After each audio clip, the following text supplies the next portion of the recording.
Chers tous, bonjour. Cash en ce mercredi 22 mai 2024. Alors, au sujet de l'affaire Satram et GCA, évidemment, je l'ai longuement abordé à la télévision avant la censure. Il y a un dénouement heureux. L'entreprise est enfin revenue à ceux qui devaient la gérer. Seulement, les voyous qui ont saccagé l'entreprise avec ses multiples conséquences, mort de plusieurs travailleurs, on parle de plus d'une centaine de personnes qui sont décédées, aux conséquences incalculables, les ayants droit, les familles qui sont divisées, les enfants qui ne vont plus à l'école. Et depuis qu'il y a des procédures, parce qu'ils ont pillé l'entreprise, ils doivent plusieurs dizaines de milliards à l'État au niveau des impôts, au niveau des différentes caisses, la CNSS, la CNAMGS. Le directeur général de Satram, M. Saïd Znaki, parce que c'était de lui dont il est question, qui a géré l'entreprise avec l'escroc, l'homme aux multiples identités, qui se faisait appeler Dr Aziz Mustafa. Son vrai nom c'est Bizuit, c'est quelqu'un qui avait plusieurs noms. Donc son relais ici c'était ce monsieur Saïd Znaki.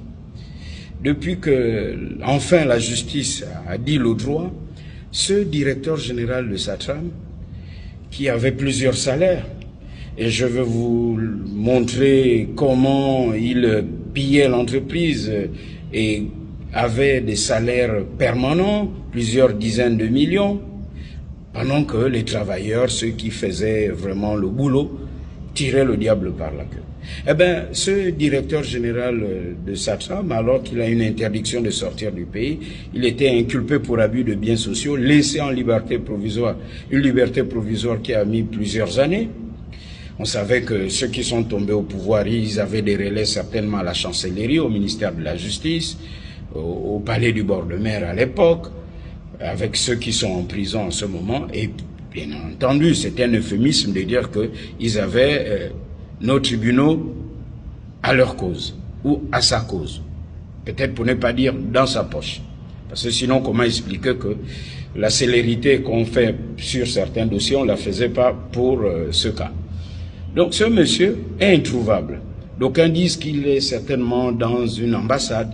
Et aux dernières nouvelles, il me revient qu'il pourrait partir du Gabon, fuir du Gabon, sortir du Gabon.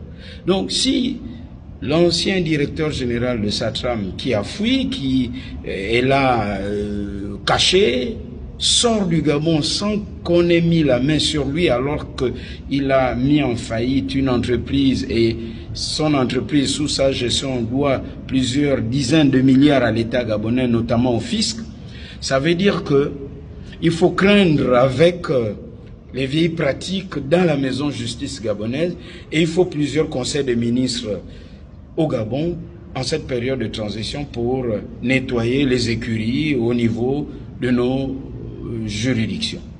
Monsieur Saïd Znaki, l'ancien directeur général de Satram et GCA et à Logis, parce qu'ils ont pompé, serait en train de fuir le Gabon.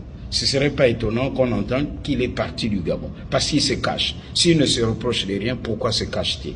Je vais poser la question cash et à très bientôt. Pour les détails au niveau de son salaire, vous allez voir que ce monsieur avait son salaire régulièrement pendant que les Gabonais mouraient, pendant que les autres travailleurs tiraient le diable par la queue, pendant qu'il disait qu'il n'y avait pas d'argent.